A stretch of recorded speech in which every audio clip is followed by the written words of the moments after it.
شبہ اور گنجائش نہیں ہے، یہ بالکل سچ ہے۔ خلقناکم، کہ ہم نے تمہیں تخلیق کیا ہے۔ وَلَقَدْ خَلَقْنَاكُمْ، کہ ہم نے تمہیں تخلیق کیا ہے۔ اس کے بعد ہے ثُمَّ صَوَّرْنَاكُمْ، اور پھر تمہیں صورت بھی عطا کی۔ آسان ہے بات سمجھنا کہ جب کہا گیا ہے کہ خلقناکم، تو یہاں مراد ہے روح، ٹھیک ہے نا؟ یہاں کیا مراد ہے؟ روح ہے۔ اور جو ماں کے پیٹ میں آپ کا جسم بنتا ہے، اس کو تخلیق نہیں کہا اللہ نے، صورت عطا کرنا کہا۔ اس کو تخلیق نہیں کہا، اس کو کہا کہ یہ تم کو پھر صورتیں عطا کی۔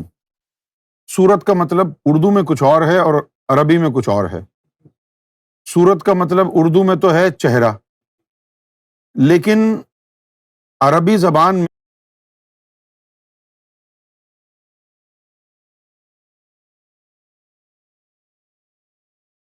پورا وجود ہے، عربی زبان میں۔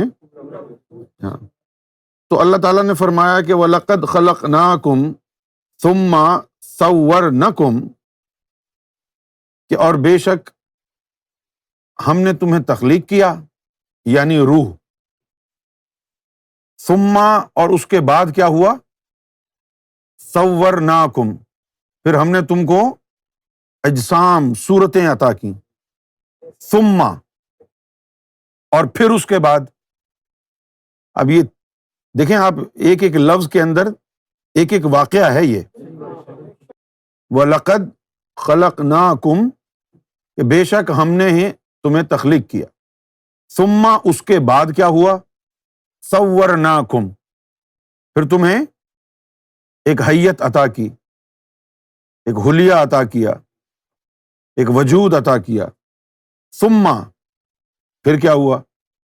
قلنا، ہم نے کہا، للملائکۃ ہی، پھر ہم نے ملائکہ کو کہا، اسجدوا، سجدہ کرو، لآدم، اسجدوا لآدم، پہلے ہم نے تمہاری روح کو بنایا، پھر تمہارا جسم بنایا، روح اور جسم کو مرکب کر دیا، کھڑے ہو گئے تم۔ اس کے بعد پھر ہم نے ملائکہ کو کہا کہ آدم کو سجدہ کرو، فسجدوا، تو پھر سجدہ کیا، ملائکہ نے سجدہ کیا، الا ابلیس، ابلیس نے نہیں کیا، باقی سب نے سجدہ کیا۔